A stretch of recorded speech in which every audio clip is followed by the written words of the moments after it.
every day. Now I'm getting chicken like every day. What the hell is up, everybody? This is the In the Sky podcast, and today we have Dly Nite. How are you doing today? I'm doing great. It's an honor to be on the show with you, Tier, for your first ever episode. Oh yeah, thank you so much. I appreciate the love. So first off, what made you want to start your own podcast?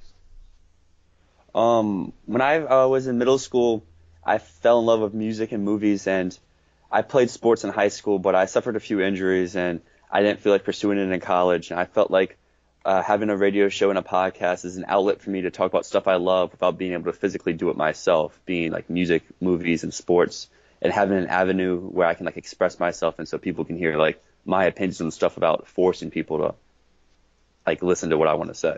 All right, that's lit. What sports did you play? I played basketball and soccer. What position did you run on basketball? In soccer, I was a goalie. In basketball, I played more of the five because in high school, being 6'5" is considered big, but like I'm more of a natural small forward. Like if I had to compare myself to an NBA player, it'd be like Draymond or Ben Simmons because my key stuff is playing defense and being a facilitator for the offense. Okay, yeah. Yeah, in high school it's a lot different because like, you know, you got someone who's 6'3", 6'5", and that's a center, but like in college or like at a pro level, they're gonna be not as, you know what I mean? They're gonna be a lot taller. Yeah, like they'll be a guard. Yeah. How do you feel about how rappers nowadays will surround their whole thing around like drugs, like hard drugs, like people rapping about codeine, pills, whatever, you know what I mean? Yeah, I mean, my big thing for hip hop is I'm more of a lyrics person, but I still like production. And most of the musicians I listen to don't really involve hard drug use in their music. Like some of the few exceptions are The Weeknd with his earlier stuff and Pusha T. But like my I guess taste of music kind of strays away from those who focus their stuff on drugs. But like my thing is, as long as they're doing it in a way that's not glorifying it, like if they're talking about it and they also include like the bad sides, I feel like that's fine. But like for music, I feel like you have freedom of expression for anything. It's just as a listener, you got to know like, hey, he's glorifying drugs, but still drugs aren't good. Yeah, but like the thing about it with me is like, you know, music has a lot of influence on the youth and just everybody around. So like, Yeah. you know, a kid sees Lil Pump, whatever, talking about Xanax and stuff, he's going to be like, you know, Lil Pump's successful, rich, famous, and he's still doing Xanax, so why can't I, you know? And that kid is not going to be successful if he lives his life like that, you know what I mean? Yeah, I completely agree. And I just think that they really shouldn't glorify it, but it's cool, it's whatever, though. Yeah, I agree with you. Like, it shouldn't be glorified, but it's going to be because that's what people want to listen to. Like, when I have conversations with people about, like, music and, like, they say they like rap, and I'm like, what rappers do you like? And they always go to, like, Migos, Lil Pump, and Future, and, like, all three of them all glorify the use of drugs, and, like, hopefully they know, like, just because they're glorifying it doesn't mean, like, you should do it, but, like, you can't tell people, like, how to live their lives and stuff. Yeah, personally, I think that those artists aren't always doing those drugs. Yeah. Because if they were, they wouldn't be where they were today. You feel me? And yeah, I know for a fact Future's come out and said, like, I don't do half the stuff I rap and sing about, but I do it because it makes me money. Yeah, have you seen that one thing? I'm pretty sure it's on Fox, and they're talking to the Migos, and they're like, are you high right now? They're like, no, we don't smoke no weed. Like, I could definitely see that because all that stuff is very counterproductive, and to live a lifestyle like that and be as successful as they are, you can't be out doing that shit. Yeah, I completely agree. So, you big on 6ix9ine at all? He's like one of those artists I can do in like short doses, but like the longer I have to listen to him, I can't do it. Like I mess with Tatty, like that's the one song by him. Like if you put it on, I mess with it. But like the rest of his stuff, not really. But like the new song he has, I don't know how to pronounce the name. It's someone where it's just him and Kanye. It's a meme song, and like it knows its purpose. Like it has like great meme lyrics, but like as a song, it's not good. But like 6ix9ine and Lil Pump like that, I like to put them together because they're like meme rappers where I think they know their memes, so they double down and give you those corny and funny lyrics, but like they know their music isn't like super great. Now, is Tatty the one where he goes, looking all retarded? Is that the one? Uh, it's the one like where I'm fly like Aladdin, and then blicky blicky, Yeah. and that one, yeah. Yeah. Did you check out his new album that they leaked, Stupid? I haven't listened to the whole thing, but it officially came out yesterday, I think, and that's when I listened to that song he had with Kanye, because Kanye is one of my favorites, and on the song, you can tell it's like Kanye. Like one thing with Kanye I like about him is he knows when to just do funny songs and when to do meme songs, like the one with Lil Pump and now this one too, because like one of his lines is, I just bought a piece at Fashion Nova. Your girlfriend ugly, she an ogre, and I laughed when I heard that, like. Yeah. And then another one on that song is like, they try to say I'm not black no more. I'm about as black as Macklemore. And then 6ix9ine has some good songs on that, or not songs, I mean lines in that song too, because he's about to say Treyway, and then like I guess his producer comes in like, bro, you can't say that anymore. And like it has a good last on it, but like as a song, it's not a good song. Yeah, that whole Treyway thing, that's regarding 6ix9ine. They told him he couldn't say Treyway because wasn't involved with like the Bloods in New York. I'm going to be honest, I have no clue why. I just know that he's not allowed to say it anymore. And now that he's in legal trouble, he's definitely got to watch what he says. Now, how do you feel about that, the whole legal trouble thing and whatnot? I feel like that kind of plays into like the glorification of drugs we talked about earlier, but this is now the glorification of violence. Like, even if he isn't partaking in the violence like he said he wasn't, in his songs he says he's a gang member and he partakes in it. So like, you guys say what's real, 6ix9ine in court saying that he doesn't do it, or 6ix9ine on the track where he's making money saying he's doing it. Yeah, and definitely, I could definitely see his gang getting taken down because they all got shut down for the Fed case. What's his name? Shoddy? Is that his name? Do you know? I think I'm not fully into like the 6ix9ine stuff, so like I know a little bit, but I'm not like fully knowledgeable about it. So apparently, Shoddy allowed 6ix9ine to just instantly become a Blood in a snap, and everybody wasn't really fucking with it until he started raking in his money and showing the glorification, and now I see it leaning more towards a Bobby Shmurda situation, which also got shut down by a Fed case, just like 6ix9ine. But I think Shmurda was a lot more about it. You know what I mean? Yeah. For sure. And like he never denied he did anything either. He was like, yeah, I did it, and he's upfront about it. 6ix9ine's now saying like, no, all that stuff I was just saying, I just did it on the track to get notoriety and stuff. Yeah. Do you think he'll rat everybody else out who's actually guilty?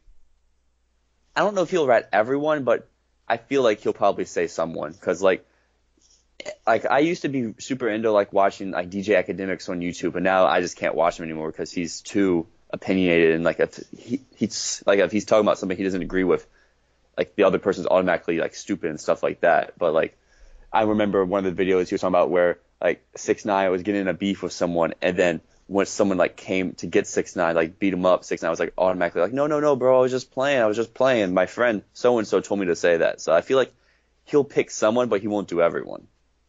Yeah, and I think he'll do it so he could shorten his time that he has to serve as well. Yeah. Either way, he's fucked.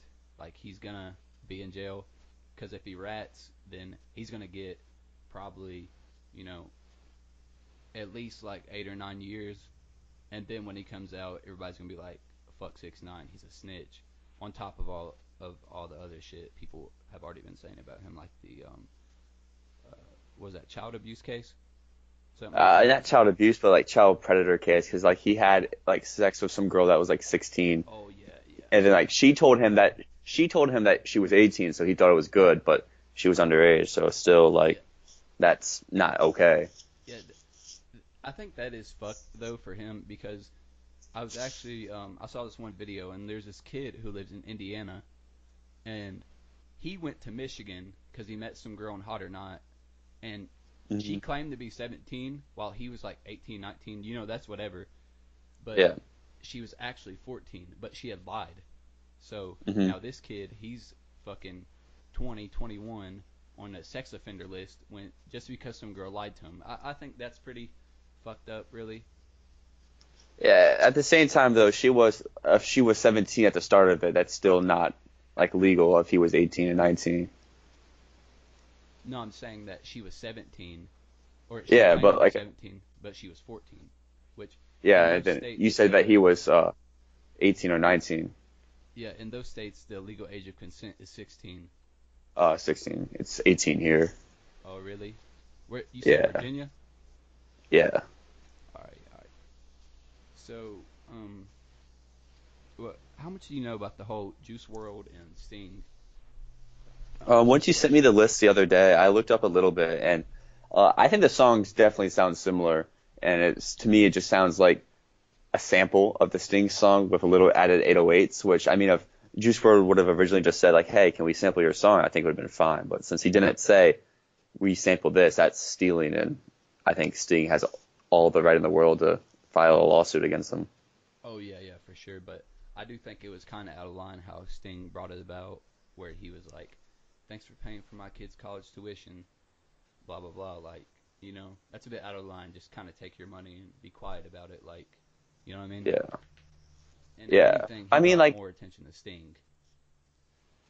yeah, I think Sting definitely wanted the attention because I mean, Sting in his own right is a like big national name, and like for the generation above us, he was super big, Oh and then yeah. now currently he's a little past his prime, but he's still notoriety in the world. Oh yeah. You ask any old head who Sting is, and they're instantly telling you favorite songs, who he Yeah, is, whatever. yeah. He was super big when he was part of the Police, the Oh, band The for sure, Police, for sure. and then but like I said before, like I know a lot of hip hop samples other songs, but they always give the credit. And then this time, Juice World, I guess, took the cheap way out. Maybe they didn't have the funds to get the sample cleared and stuff like that, so they just went ahead and with it, hoping that Sting never would find out. But like when the song goes top 10 in the world, you're gonna find out. Yeah, he was kind of underground at the time of that recording. I mean, he had All Girls Are the Same, which was a banger, really. And after Yeah, that, he had produced um, Lucid Dreams. And, well, what Juice World really said, at first he was like, fuck this guy, whatever, taking my money. But then he was like, I really don't care. That song made me who I am. If I was in a yeah. situation, I really wouldn't care because I personally think that Juice World is gifted and that he can go far, far, far. Because every song that he's on, every song that he has, I absolutely love. I mean, I can't say the same for everybody else, but I think he's really something else, especially for the whole emo rap wave, which I really fuck with. At least to me, I respect Juice World, but to me he just seems like a kind of carbon copy of X to a little bit, to an extent, to like an extent. Yeah, because I never heard of Juice World until X passed, and then like a week later, I heard everyone like listen to like, yo, listen to this song. I was like, this just sounds like a B-side from an X album, just with a different vocal tone. And that's Yeah, all the game is really: copy, paste, and put your own style on it. I don't really think it's all about who's the better actual artist because if that were the case, then Denzel Curry or something like that would be way above everybody else just because he's so lyrical and good. hmm. So, talking about lyrical rappers, how do you feel about the whole fuck J. Cole and people just really hating on him, but without anything to really back it up?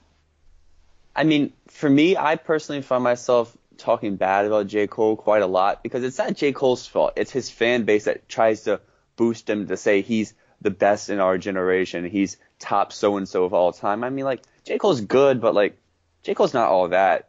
Like, I often say, like, in my friend group, like, if Kendrick's Target, J. Cole's Dollar General, and then Logic is the Dollar Tree. Because, like, Logic and J. Cole both get a lot of notoriety, like, oh, they're woke, they're super lyrical, but like if you actually listen to their stuff a little bit, it's kind of watered down. Like there's a few tracks, everyone likes to point at Forest Hills Drive for J. Cole to saying like that's his magnum opus and stuff, but like if you listen to some of those tracks, it's all over the place. Like I forgot the song name. It may be Wet Dreams, but like there's a line on it. It's not Wet Dreams, it's a different song. There's a line on it where he's talking about his mom, and then the next song, I mean not the next song, the next line he's talking about hooking up with some random girl, and then later in the song he's about respecting women. And like it's kind of all over the place to me. Yeah, yeah, you're definitely right on that.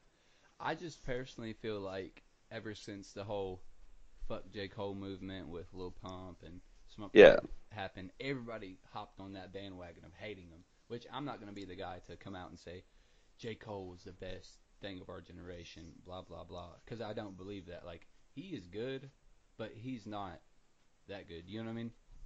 Yeah, I feel like J. Cole, he's really good, but like to me, he doesn't have a great album. Like, I think Born Center's at high 7, low 8, and then For Your Eyes Only's a mid 7, but everything else is like a high 6 and below for J. Cole for an album wise. But all those albums have their really good songs. It's just, to me, I don't have a cohesive project by Cole I can just go listen to. Like, yes, this thing's great. I mean, yeah, to each his own. I just think that everybody hopped on that bandwagon. Yeah. And I think it's actually funny that J. Cole, what was it on Vice? Was it Vice that he interviewed Lil Pump actually?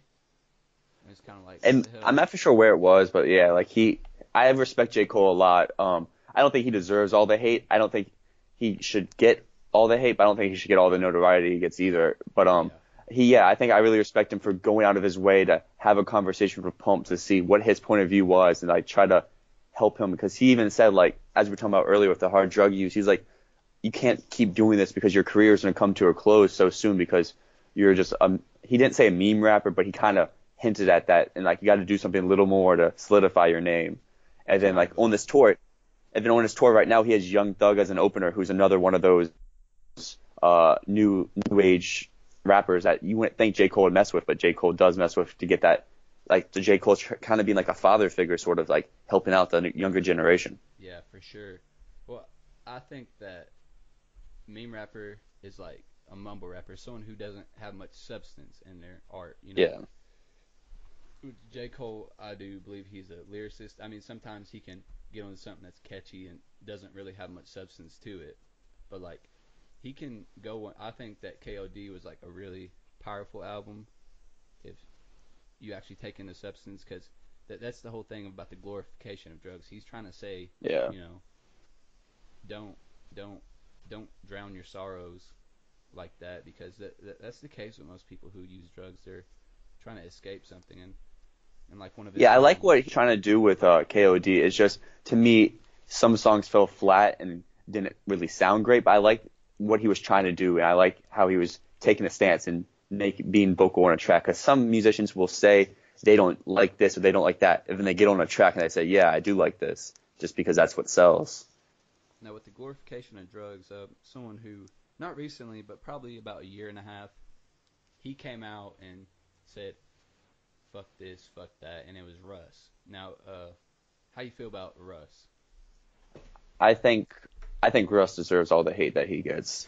Russ is just someone I cannot stand. He goes out of, to me at least, it seems he goes out of his way to cause trouble with others. Like, he goes out of his way to try, like what 6ix9ine was doing at the beginning of his career. Like, Russ is going out of his way to cause controversy, whether it's with Smoke Perp or whether it's with whoever the guy he went up to and like started just like got his goons to go beat him up. I forgot who it was. Smoke Perp. And then and then I was gonna say Adam 22 too. And like, to me, it's like Russ's music. Yeah, he has a message, but like, to me, it's just okay. It's like nothing special. Like, it's not horrible, but like Russ as a person, I just don't like. But then his music's just all right. Yeah, I do think he is good, because he wouldn't be where he is today without having something to him. I think all his songs are, broke my heart, wah wah wah. You know what I mean? I think he's good though. Mm-hmm. I really do think he's good, but he's just kind of fake, because there's some old tweets that he has while he was on the come up. He's like, "Who got the Zans?" Blah blah blah, and then a year and a half later he comes out and says, "Fuck all this," which people do change. Like, everybody and everything is subject to change, constantly changing. So, I mean, that's whatever. I really don't think that people should out him based on that tweet. But Yeah. still, he's just such a cocky motherfucker. So, any upcoming albums you excited for? I'm not for sure when they have like release dates, but I know I'm still waiting for the next Kanye album. He's called it Yandi, but I'm pretty sure it's not going to be called Yandi once it gets released, which I'm really excited to hear the songs We Got Love, which he performed on SNL, and then whatever else he's been cooking up when he took his trip to Ethiopia. I'm looking forward to what's his name? The Weeknd. with his next release. He's been teasing it for a little bit, but there's been no official release date yet for his follow-up to My Dear Melancholy, which was kind of a more return to form of his original style. And then someone else I'm really looking forward to hear their next project is Denzel Curry. Even though he just dropped a few months ago, I'm excited to see what his next thing is going to be like. Yeah, now that you mention it, I really haven't been thinking about The Weeknd. I wasn't the biggest fan of My Dear Melancholy. I like Starboy a lot. I'd like to see some poppy shit like that because, I don't know, that's just what I like. Yeah. I'm on the opposite of end of view there. I think Starboy's his only is the only project by him I don't really mess with. Like, I still think it's like a high 6, but like, that's not really my type of stuff. My favorite by him is Kissland. I love that album. Like, in fact, right now I'm wearing a Kissland sweatshirt. Just one of the best albums I've ever heard. Just because the production on that is so seamless. Every track flows into each other, and then his vocals are, I think, the best they've ever been. Which album didn't he write all of Take Care for Drake? Basically, half of Take Care is The Weeknd's album that was going to be like right after Trilogy. But since Drake was the big name and The Weeknd was on his label, Weeknd needing that notoriety is like, okay, yeah, you can have these. And then Drake basically kind of took off some of The Weeknd's like vocals on some of the tracks and just made it all his. Because like I think the original plan was like for them to be collab tracks like Cameras was and I forgot what the other one's called, but the other one's Crew Love. But then like some of the other tracks, like I know Marvin's Room was originally a Weeknd song that Drake got instead. Now, do you think that's right of Drake to do that? Because Drake still shouted out. Yeah, the one thing with Drake is he always makes sure you know who he's like being influenced by at the time. Because like then he was like, yeah, The Weeknd was helping me out, and he returned the favor by being on some of his tracks. Like same thing with Party Next Door and Block Boy JB of most recently in Migos. But like the only time Drake's not been like full up front about it was when he was with Quentin Miller. Because Meek called him out before Drake was able to say, like, yeah, me and Quentin are working together. Now, are you a big Drake fan? I did a show about this a few weeks ago, or I guess it was a few months ago now, but, like, I think Drake is someone who makes a lot of good songs, but at least more recently, he hasn't made good albums.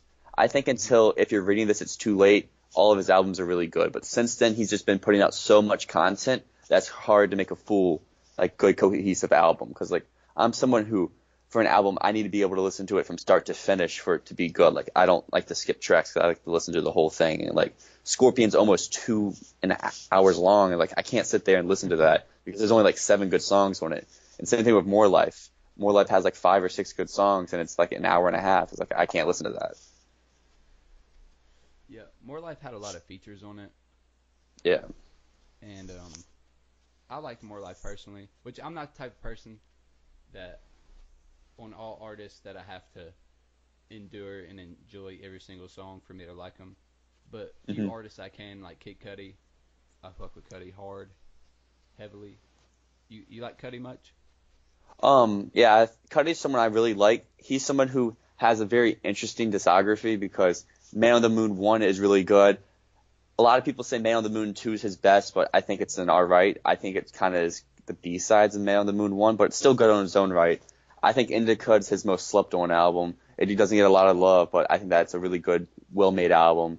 And then Speeding Bullet to Heaven's one of those where you have to be in like the right mood to listen to it. Like, it's not a good album, but it has those tracks where if you're not feeling good, that can help you like lift yourself up. Because like that's the album Cudi made right before he checked into the mental health rehabilitation, because he was at a low point of his life, and you can really hear it in the music. And then I think Passion, Pain, and Demons Land's really good. And then at the moment, Kids See Ghosts is my favorite album of the year, which he made alongside Kanye West.